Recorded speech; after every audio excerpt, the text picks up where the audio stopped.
What is up, everybody? Hey, happy hump day. Is it? Yeah. Oh my goodness, I didn't know Wednesday. we were doing that today. Oh my God. Oh man, what a good day. All right. How y'all doing? Oh my goodness. All right, so all joking aside here, man, we're coming back at you, going through financial freedom, how to hit your goals, and how to really get out of the rat race. And if you're just tuning in, welcome. This is our fifth part. This is our last part that we're doing on this. And we've been building to how do you get out of the rat race? How do you get financial freedom, right? What does that even mean? How do you get to a place where you can retire early? You can fire your boss. You essentially have more income coming in that you are not working for. It is passive, and that is higher than your active spend, right? And that way you can have that choice, that conversation with your spouse of, hey, you know what? Are we done? Are we going to chill? Are we going to move to a different phase of life? Are we going to move to Costa Rica? Whatever it is, right? Whatever floats your boat. And you know, like, this is the only life you have. You might as well not be a slave to the system and the man and work until you're 70, 80 plus years old, being the greeter at Walmart and doing all that kind of stuff. So I think I want to start off by saying that I think that one of the most important things to this entire journey is your thoughts about money and what you believe about money. And I say that because when someone first asked me that, when we first started this journey, I kind of looked at them really confused. Like, what do you mean my beliefs about money? Like, do I even have beliefs about money? And it made me really think that I really do. I have a lot of beliefs about money that I didn't even realize.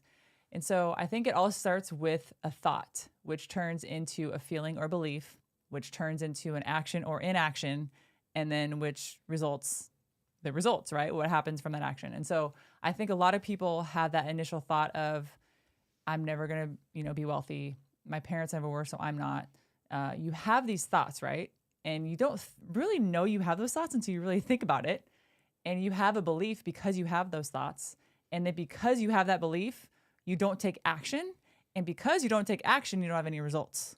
Now, the flip side of those things, after we both learned that we had negative thoughts about money, we flipped that. We had positive thoughts about money. Therefore, we had positive beliefs or feelings about money. And then therefore we took action toward that. And then we had results. So I think there's an internal flip that needs to go on in your mind to tell yourself that money is not good or bad. It's not moral. There's no morality to money. That it's a tool that you can utilize for yourself and your family. And that if you believe that you can achieve it, because you can, there's money everywhere, that you can really have that result of becoming wealthy and having financial freedom for you and for your family and for many generations to come after you. So it all starts with those thoughts. What types of thoughts do you have in your head about money, and work from there. Man, it's hard because you don't even know where that programming came from. Yeah. A lot of times it's what you see as a kid, the things that your parents said about, hey, we're at the grocery store. Oh, we can't afford filet, right? We're going to get this kind of steak over here, or we don't eat steak, or we only eat rice and beans. So the things like that you're taught, or like Laura and I are people of faith, like there is a lot of Christians that believe that too much wealth is bad, right? And you're fighting against that. And man, that's been a struggle of mine for years, is how wealthy is too wealthy, right? Like, what do we do with this money? And again, part of this series and this journey is to teach you to get to a place where you don't have to worry about the necessities. The necessities are covered there. And if you have a big heart and you want to be generous, this puts you in a place to like be a steward and have an abundance and literally have just open hands where there's so much wealth and prosperity that it's pouring out, and you're able to be God's steward of that and give. And like, I personally think the government is a horrible steward and is wasteful and they're just blowing all this cash and it's all corrupt. So I would rather be that person, right? I know the people that I can reach, the people that I can impact, and I think that you do too, right? You know those people in your community that are legit, that need help. And if you can get to financial freedom and cover your family, take care of your kids, your parents, then after that, it's thinking bigger. But a lot of what we're going to talk about today is because people get stuck in their own head. They have limiting beliefs on these things. And so I wanted to really kind of unpack that, because we can do all these things, right? We've talked about the playbook here of how to get there, and you can understand it, but it doesn't mean that you believe it.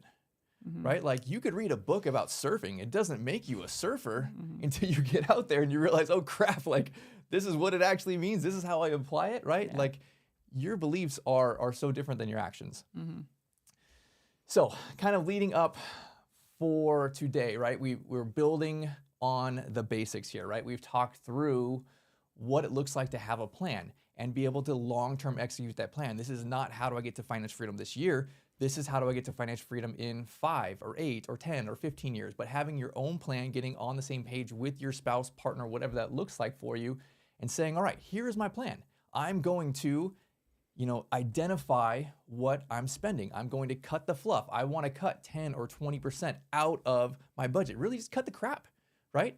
Because you need the extra money at the end of the month. And then the offensive side, I want to go and increase my income 10, then 15, then 20 plus percent, right? And again, saving all of that, having the excess money from the budgeting side, having the excess money from the income side, saving that to a special account, which I call a sacred account. Because it's not your money. You don't get to reward yourself. You are working hard. You are hustling. Great. You don't take the reward now. Give yourself a little bit, but this is your future self's money. Saving that into that sacred account so that ultimately you can learn this investing game. You can invest in yourself. You can spend the first fruits of those money knocking down bad debt, getting a plan, getting your safety net money there, getting your rainy day fund, but then investing that money in yourself, learning a niche, learning real estate, learning flipping houses, learning getting into assisted living, learning to get into the stock market, learn whatever the heck you want, right? Learn, sales. That's a great way to increase your side hustle and your active income. But this is a long play. And if you get to that place, you start taking these actions, man, you just might kind of stall out or might give up because you feel like you're not worthy of these things. And so that's where I wanted to focus our attention today is what does this look like? Because I think that a lot of times people will just work hard enough to meet their beliefs. And there's this analogy that I've heard, and it's almost like your thermostat, right? The heater on your house. Do you go and do you keep your internal thermostat, right? Do you keep it at 75, like just kind of right there in the middle, you're a solid C, right? Or do you turn it up to 100? And are you being aggressive? And are you attacking these things? If you've heard me say, like, I want you to save 40%, that's aggressive, right? We are turning that thermometer up. That is uncommon. That is above average. That is not the normal folk, right? The normal folk might keep it much lower. And a lot of times people will turn this up for a little bit. You'll get excited. You'll be motivated. And you're like, let me turn this up. And then you start getting great results. And then you know what happens after that? You're like, oh man, it's getting a little hot in here, right? Like my friends are starting to talk. They see me not going out on Saturday and Sunday anymore. They see me, continuing to work and learn all these things and read books and talk about all these different things. And like, I'm starting to stand out like a sore thumb, right? Like I'm not one of the boys anymore. We're not spending all this money on beer and all these kind of things anymore. Like you might just self-sabotage a little bit. You might just turn the thermometer back down into a nice comfortable 75 and follow the sheep down the hill into no man's land, right? Into the poor, into I have no plan for my future, right? I can't take care of my family.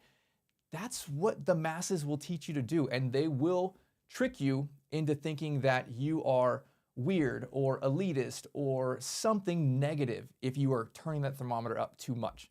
Man, I want you to crank that thing up, right? And you got to get on the same page with your spouse and just say, babe, we are gung-ho. This is not forever, but we need to crank this thing up for at least 5, 8, 10 years and get uncomfortable and just do the hard things. So we experienced this in the beginning. We were the weird folk, as Brett says. I love saying that word, folk. It's just funny to me. And we turned up the thermometer. And I think what was super interesting to see is, say, for instance, you turn up your thermometer in your house and you have friends come over and they say, it's too hot in here, turn it down. And it's like your automatic response as a host is to turn it down, right? You want your guests to be comfortable. And I think that's such a great analogy to see because we all do this. And so we came to a point in our lives where our friends were great people, but they just didn't have the same mindset towards money that we did. It was frowned upon, to be honest, to have that mindset of, I want to be wealthy. I want to be able to be generous. I want to be able to give. I want to set up my family for success. And so it was one of those things where we just had to break away from that.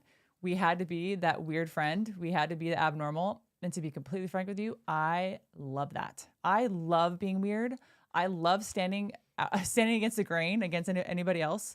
I love that. I think people should embrace that more often. I think people tend to want to fade into the crowd and be like everybody else. But if you want to set up financial success for your family, you have to be weird. You have to be that one person that's running the opposite direction of everybody else. And I think it's fun to really embrace that. I always tell my kids, like when I do something silly and they say, "Mom, you're so weird," my automatic response is, "Thank you. I'm glad I'm weird. I don't want to be normal." And so I think that us as adults, we have to take on that mentality as well in order to really achieve success, because you are going to be different and you are going to be weird. So for today, I want to compare 3 different beliefs, right? And really these beliefs are regarding financial intelligence.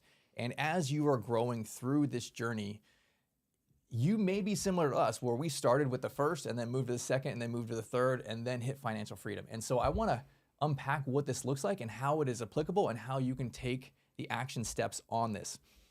And so as I say, kind of financial intelligence, I'm not going to be talking about how smart people are, right? I'm going to talk about specifically, you're learning this niche. It is a game. There is a strategy here. And how much have you learned that? Because honestly, you don't learn this in school. You don't learn this in college most of the time.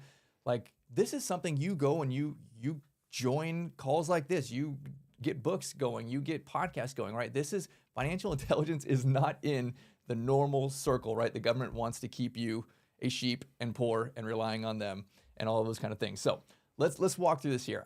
If you were like Laura and myself, when we first got started, right, we got married young. We were still in college and we were waiting tables and we were working multiple jobs and had no idea, right? And I think that's where many of us start out. That's what it looks like here. And so for us, we were earning very low income, right? Barely making any money at all. We believed, right? This is where we're talking about these beliefs of these different types of categories. We believed that money's limited. We believed that we could never be wealthy, right? We thought we'd be fine, but we would not be wealthy. That's for people over there, right? That is not for us. We believe that we're never going to be able to retire at 40 or 50 or retire early. And really it comes back to trading our time. We knew that we made X amount of dollars per unit of time. And if we're going to be working 40 hours a week at X unit of time, call it $20 an hour, $30 an hour, we would therefore have to pick up more shifts. We would have to work the weekends. We would have to work 2 jobs. That's why we were working 2 or 3 jobs. Our time had a value. It had a strict value. And therefore, if we needed more income, we had to give more time. And man, that's taxing. You can only do that for so much, right? You can only work 2 jobs for so long. Your kids suffer, your family suffers, all of those kind of things. And I think that's where a lot of us start out, is we start out by just trading our time, and we just have to have more time to give to trade if we need more money. And it's a tough place to be. I think this is kind of that place where you just start out, where you have an entry-level position. You don't really save much. You feel like, you can't afford to save. Every single, dollar you make has to go to something, and you feel honestly like you're never going to invest. And so I want to share a quick slide on what this looks like here. And if you recognize these, this is from Robert Kiyosaki. He's got a few of these slides that I'm going to share here. But I want to kind of unpack this, because when I first went through this and read Rich Dad Poor Dad and saw these things, I didn't really get it. And I want to kind of put it in perspective as you are growing in your financial intelligence. How is this looking? Because you have really 2 sets of boxes here, right? You have your top box, which shows your income and your expenses, and that's kind of like your profit and loss statement. And then you have your bottom box, which shows your assets and your liabilities. And that's almost like your balance sheet. And it took me a little bit of time to figure out the difference between your P&L and your balance sheet, right? But look at it from this perspective. You're brand new, you're a young person, or you're a person has maybe more of an entry-level job. You're in this no financial intelligence kind of place right now, right? I'm not saying you're not intelligent, you're not smart, but you haven't learned the game. So you can see here on the screen, you have the line, right? The line is starting with your job. Your job, you're trading your time for money. It is now spitting off a paycheck for you. That money goes into this top box, your income, right? That's your salary. That's what you're making, your commissions, all those things. And as you're going through the month, that line drops down into your expenses box. And you can see you're paying taxes first to the man. You're doing your rent. You're paying for food, you're paying for transportation, your clothes, your funding, all of those kind of things. And then that goes out, right? And that's gone. There is pretty much all of your money is going out the door, right? Nothing is going to that lower boxes there of your balance sheet, nothing into assets, nothing into liabilities. And that's really the biggest distinction on this category of people. You're really living paycheck to paycheck. You can't afford the liabilities. You can't afford the car, the truck, the big vacations, all of those kind of things, right? You are just making an income and living paycheck to paycheck, and it goes out the backside there. So these people here, right, they look at the next class of people, which I would call the middle class, people with some financial intelligence. And I would kind of contrast it in this way. People who are climbing the corporate ladder, they have some more financial intelligence. They are thinking, instead of I need to trade more time, they start thinking, well, I don't want to trade more time. I don't want to start working Saturday and Sundays. I don't want to work 60, 80 hours a week for more income. What I do need to do is increase the value of my time. You might be making $30 an hour working 40 hours a week, right? So 30 times 40, that's your income. But they say, well, I don't want to work more than 40. How do I increase my unit of time, right? My value for that from 30 to 40, or from 40 to 50, or from 50 to 75, and just climb the corporate ladder, increase my skills, be able to do more and more for my company, for my own business, and therefore increase the paychecks that I have. And that's a great way to go, right?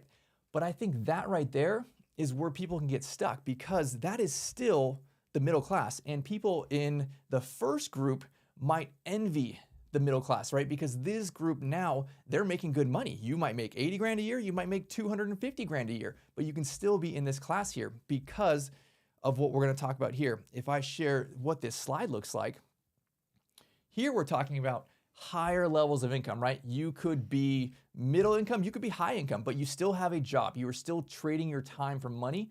Now you're just trading that time for a higher value of money. So your job comes into your income, right? It's in that top box. You got your salary there. Now the difference is this group here, they are buying things in the balance sheet.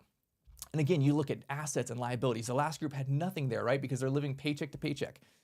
This group can't afford the mortgage, right? They can get the house. They can get the entry-level house. They can upgrade, get the mid-level house. They get the fancy house. They got multiple cars. They might have the boat. They might have the RV. They might be putting kids through private school. They might have college debt, all of those kind of things. The difference with this is the middle class trap is they're buying liabilities. And to simplify this, a liability is something that takes money out of your bank account every month. It's a bad thing. It's not good. You don't want it, right? Liability costs you money. An asset puts money into your bank account every month. And again, you can argue that your house is an asset. You know what? Technically, if we're going to simplify this definition, your house is only an asset the day that you sell it. That's the day you get money from it. Every other day, it costs you money in taxes and insurance and repairs and all of those kind of things.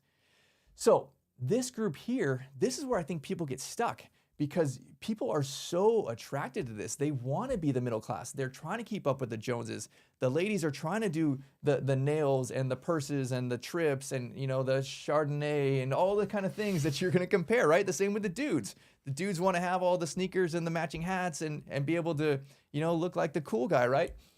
The difference is you're making good money. You can make hundreds of thousands, but what's the problem? You're spending hundreds of thousands, right? Like if you are going to compare the first group with no financial intelligence to the second group with some beginning level financial intelligence, at the end of the day, they both still have no savings or very little savings, right? If we're going to compare this to a business, one might have high income and high expenses and still make nothing. The other one might have low income and low expenses and still make nothing. At the end of the day, you're still, as a company, making nothing, right? If at the end of the day, your family still has no profit, the only thing it is for show, right? You're just trying to look good to your neighbors. You're at least you're having some vacations and stuff like that. But the difference is the stress and the debt. You are now one bad, life incident away from bankruptcy or financial failure, right? Like one layoff, one recession, right? You have all of these debts. You got credit card debts and all of these things going on, right? Where at least the entry-level position, they might be living paycheck to paycheck, don't have all the fancy stuff, but they don't have all this debt either, right? So that's why I call this the middle class trap. Neither of them are great, but they are stepping stones on the way to financial freedom and financial intelligence. Yeah, so this was something that I think really struck us personally when we got into assisted living. So we own multiple assisted livings, and we see the stress that it puts on families when they have that loved one that needs to be placed in assisted living, and maybe that loved one doesn't have any assets or they don't have any financial means to support how much money it is to be placed in assisted living or just to get old. It's expensive. And so I think being young, you don't think about that. That's not, your mindset is like, I'm young, I'm never going to die. I don't need to prepare for that. It's far away. I'll think about that when I'm older. But I think it's the opposite. I think you need to think about it when you're younger so you can start investing now and you have that asset build and that wealth build so that when you get to that age, when you're, 75 plus and maybe you have an accident or something happens and maybe you get cancer or whatever it might be, God forbid, but it happens. You are financially stable enough for the wealth and the assets that you built up to cover yourself instead of not building up any wealth, not having any assets, and then it lands on your kids. And so that's something that we didn't want to experience when we were older. I don't want to put any financial burden on my kids because I see the stress it puts on marriages. I see the stress it puts on relationships if that's not in order. I mean, you think if our parents got sick or something and maybe they didn't have their stuff together and then we had to upfront it and maybe we were living paycheck to paycheck. Now, it's going to cause stress in our relationship. I'm going to get mad at him because it's his parents, or he's going to get mad at me because it's my parents. Like, oh, look at your parents are putting us into debt. And so it causes a lot of strife. So don't be selfish. Think about not just you, think about your family and think about your future. Set it up. And honestly, I think starting now is a way to do it. I don't care how old you are. Start now. So let's talk about the third group of people here, all right? And we're talking about people who have financial intelligence and we're building towards financial freedom. So I want to clarify, this does not mean people who are already financial free. This is people who've made the mindset shift, who've essentially got the education and they're working towards this. So I hope this is you, right? You don't have to be rich. You don't have to have financial freedom yet, but you can still have the mindset and be on this growth path for the next 5 or 10 years. So you could have medium income, you could have high income, but I think here's the difference. Discipline is your superpower. Mm-hmm. This is where you are able to self-sacrifice and, say no to the friends, say no to the trips, say no to all of those things, right? Say no to your kids, honestly, when they want to do club basketball and things like that. No, that money, sorry, I have that money, but it is set aside in my sacred account. It is for my retirement so that I don't become a burden to you in 40 years, right? You have a plan and you execute the plan. The major difference is that their time is not tied to their money, right? The first group was I had to work more time in order to get more income. The second group was I needed to increase my pay per unit of time to get more income. The third group is it doesn't matter if I'm working or not because I'm working towards a plan for passive income. I am stacking up my chips. I am learning niches to invest in. I am investing those things slow and steady. And I'm knowing that I have a plan in order to replace my time. That way I can retire early. I can do the things that I love. I can really have that freedom. And it takes so much burden off you. You don't have to hit the financial freedom finish line to feel the relief of this stuff. You just got to get the snowball going a little bit and you're like, oh, that's nice. I see the plan. I know we're executing. I know we're going to get there. We're only a few years away because it compounds and it gets bigger and bigger and bigger. So I want to share what this looks like. Take a look at this slide here. Now we have the same kind of person, right? This person with the financial intelligence, they have a job. That job is paying them a salary. You see that salary coming in. And you know what they're doing with that salary? They're buying assets. They're swooping all the way down to the bottom line, right? Assets are something that makes you money. In Laura and myself's story, we were buying rental properties. We started by buying really cheap little mobile homes that we'd, fix up and sell on payments. Then we started buying, some small houses. Then we started buying multifamily stuff. Then we started investing in real estate, other assisted livings, and then started investing in other people's deals and their businesses. And so you can start small. It's totally fine, but just start. That is the point, right? Get something going because the income comes in, you spend it on assets. You do not see this person with the financial intelligence executing a plan, spending it on liabilities. They're not spending it on the $100,000 car or the boats or anything like that, right? You hold that stuff off. Now, your assets now produce more income. So you have your income from your job and you have your income from your assets. The income from your job is buying assets. The money babies that your assets produce, you can use that to pay for your expenses, right? You want to take the trip, you want to get the vacation, you want to get the Porsche, that is fine. Spend that. but don't spend your active income. You must invest your active income, make your investments that money, that can pay for your expenses, right? And it creates the snowball here. If I turn that line around, it became income and then it came back into the investments, back into the assets. You can see how this loop, right? So knock down the bad debt, don't invest in bad debt, only buy things that make you money. And this is where that discipline comes in, because this is the hardest part. Once you start seeing, oh babe, we got an extra 50 grand a year. Woo, let's go. Like, we've been working hard for 3-4 years. Let's go celebrate.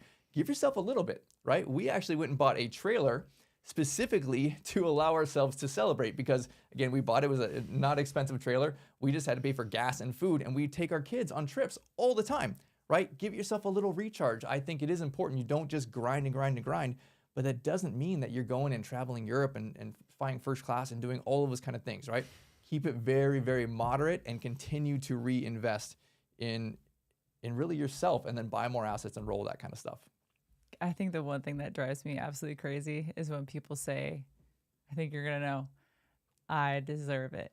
That is like, I don't know what that is about that statement. It just kind of irks me, because you don't. Your future self deserves it, right? Like, you need to plan for your future self and for your family's future, not just the I deserve it in the now.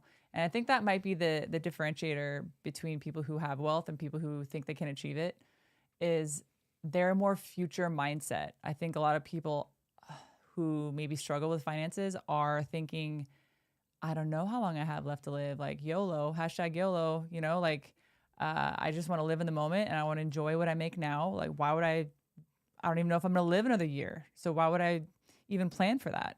And I think that's just a very immature, I think, stance, because you're not thinking about anybody else but yourself. And so I want to reiterate it. I know I've said this in like every single call, but if you are not thinking of your financial future, you are very selfish. You're only looking inward and at yourself, and you're not looking upward and looking at your family and how you can help your community and other people around you. So let's push this forward, right? You are growing your financial intelligence, you're following the plan, you're executing, and you want to get to this early retirement play. And I would say this is really what this looks like here, hitting early retirement. Now you can see you don't have a job, right? You can retire early, you can quit, you can volunteer, but you are not working for the man anymore. You maybe sold your company, whatever it is, you no longer have active income. But that does not mean that you're broke. This is what truly wealthy means, that you could continue to live forever, indefinitely, and have this income coming in. And then you can pass it off to your kids. This is generational wealth. So this is what I love, because the line here, it starts in the asset column, right? So you can see the words here. It says stocks, bonds, real estate. Whatever it is for you, get into your own niche, but you have traded your time already in the past and you bought assets. Those assets now spit off income. You can see the income coming from the asset column up into, the income comes from assets up into your active income up there, or into the top line. So now you can use that, right? That is what will cover your expenses. That will cover your day-to-day, right? This is where you've executed the plan, and you can see that it becomes this big circle of, now I have a plan to retire because I have invested this amount of time and snowballed and bought these assets, and they're spitting off cash. That cash can now replace my income. I can now quit. I can now start working less. I can now volunteer. And really, this is something that people can't take away from you, right? Like, you build these things, like for us specifically, right? In real estate always goes up in the long haul, right? There are times where, markets crash and things lower and all those kind of things, but in the long term, it always gets more expensive, right? And so you may have a hedge here for inflation, right? You have inflation that's going on, but you know what? Markets go up, rents go up, all those kind of things. As we've had crazy inflation in the last, 5-6 years, we've also had crazy rent increases. So whatever niche you decide to get into, research that. But as you are taking the plan here, executing, knocking down the bad debt, saving to invest, and buying these assets, man, that is the true play. That is where these assets now replace your income. And how long is it, right? Is it for you? Can you do it in 5 or 7 years? Can you do it in 10 or 15 years? Do you realistically have another plan to retire? Probably not, right? Like, okay, cool. You might have a little bit of money, couple grand for Social Security and all those kind of things. That's not going to do anything meaningful, right? If you get dementia, if your parents get dementia, it costs at least $8, $10, $12,000 a month for end of life care and dementia and the medical bills and all the medications, all that kind of stuff. It is so expensive, right? You have to start going through this now. So this is what the plan looks like. It is not easy, but it is simple. And I think it is something that every single person can do. You just got to get on the same page with your spouse, create what your plan is, and start working through the process here. So what would you say, and this is not a question, this is a question from me, not a question from the audience. So what would you say you are on board, you read all the books, you're ready to build, financial freedom for your family, but I over here, I do not believe that. I'm the anchor. I'm the one who spends the money. I think #YOLO, like just live my life now, live it to the fullest, and I deserve what I work hard for. How would you, I don't want to say like change that person's mind, but in essence, change that person's mind? Yeah. I've attacked it in this way before. It's all kind of goal-based. And I would say if you have a husband and wife, some kind of team like that, you create 3 separate goals, right? So you personally, what is your personal goal, right? Here is what I'm trying to hit financially. I'm trying to do these fun things. I'm trying to get to, some kind of trip or something like that. Same with your spouse. What is their financial goal? They are working hard, right? They probably want to have some of that reward for that. Okay, so each individual goal and reward, what are you looking for? Most important is what are your financial goals together, right? And does that look like, hey, you know what, we want to retire by 50 or 65 or something like that. We want to take care of our parents. We want to travel to all 50 states. We want to sell our house and get a trailer and go around and visit national parks.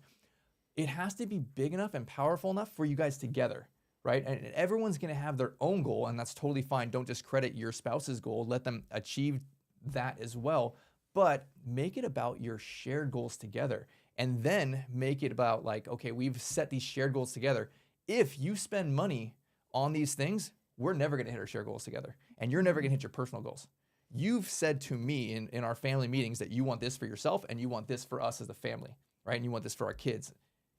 Then we need to do that. And the only way to do that is, mathematically speaking, this is how it works. All this other crap, that's not going to work, right? So what do you really want? I think it's like we said before, getting on the same team. I think a lot of married people don't realize that they're on different teams. I think that they have their jobs, right? This person works here, this person works there. They make their own income, and a lot of times they have their own bank accounts, and their money is separate, and it's not a togetherness. So I make my money, I'm going to spend it how I want it. Same with the other person, and it's not a team like that. That doesn't even seem like a marriage to me. That just seems like a roommate at that point. And so when we first got married, it was not separate. We brought it together. And I think in that case, it's more you're building something together as a team, and it's not separate. He's not building his mansion over here and I'm building a mansion over here. Like, we're building a mansion together. And so I think that that's really important too, because again, I think a lot of times marriages, they're working against each other. One's on the offense, one's on the defense, and they're tackling each other. So I think it's important to first get on the same team. And to be honest, I think that for us, it was Brett read a book that really changed his life, and he shared it with me. And because I knew that it was important to him, I read it, and then it changed my life. And so I think it's, if you are listening to this video and it's really dramatically changing your thought process on finances, and you think that your spouse or significant other would get a lot from it, then share it with them. Tell them that this is important to you. And if they love and care about you, they'll listen to it. And so in hopes that this will infiltrate their mind and then they will take the action as well. But I think if you share that with them and tell them, hey, this is important, can you listen to this? Can you listen to this? I think that they will. And who knows, then that might change your mind, and then you guys can come together and really build a plan on building wealth for yourselves together. Yeah, absolutely. Well, if you guys have YOLO in 2026, yeah, that's right. Someone just commented that.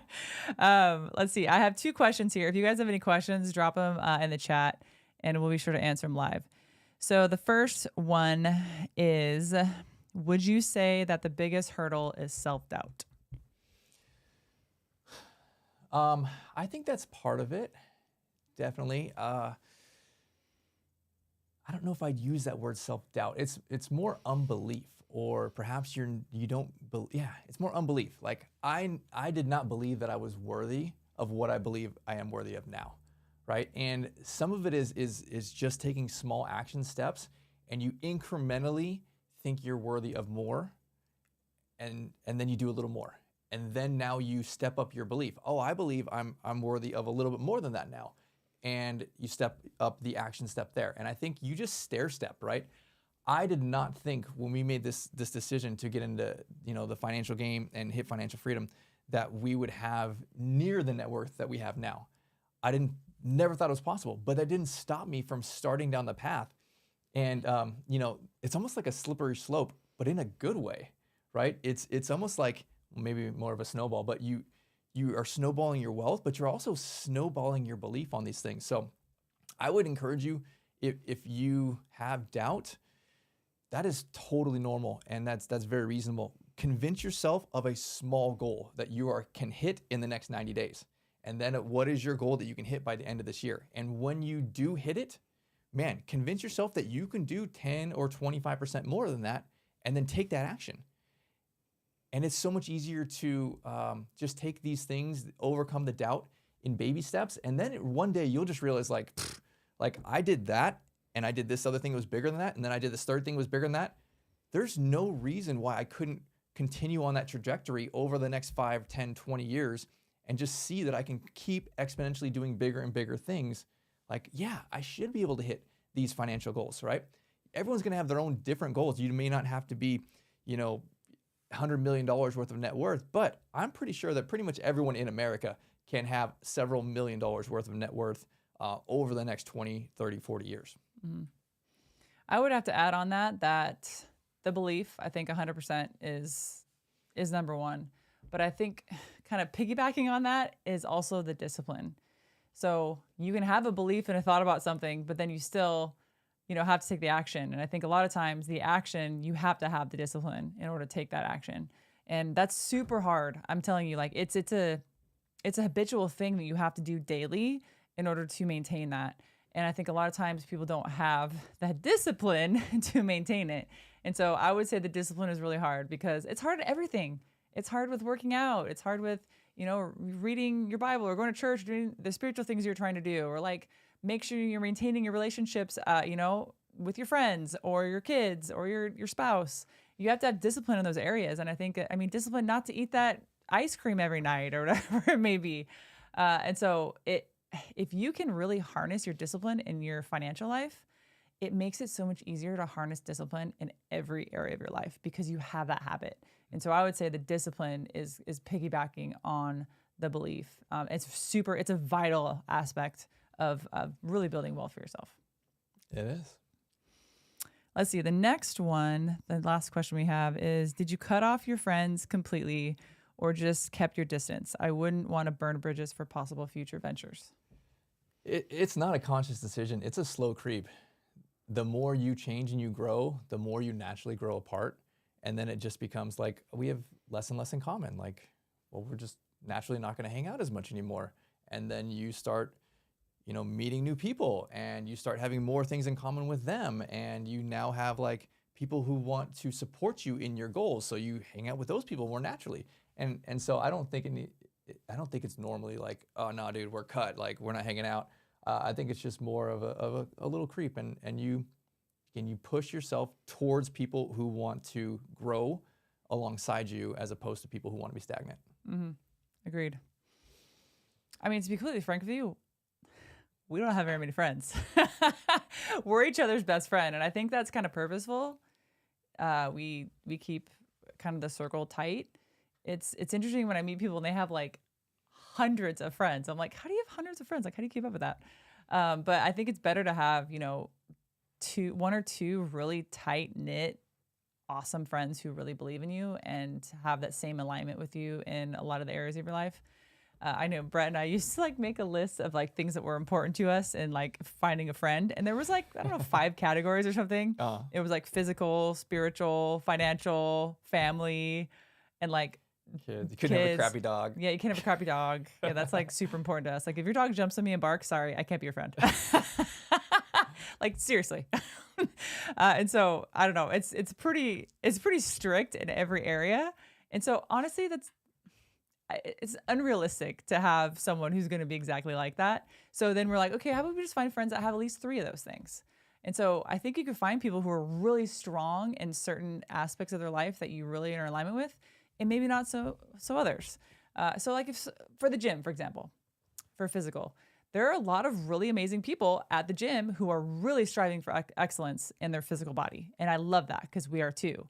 But maybe they don't hit those other markers that we're trying to look for. That's fine. Just hang with them, out with them at the gym, because they're going to push you physically, right? And that's what you want. Whereas maybe if it's financially, you have a friend who's really great at finances, who's pushing for his finances, but maybe he's overweight and he has a really bad relationship with his wife.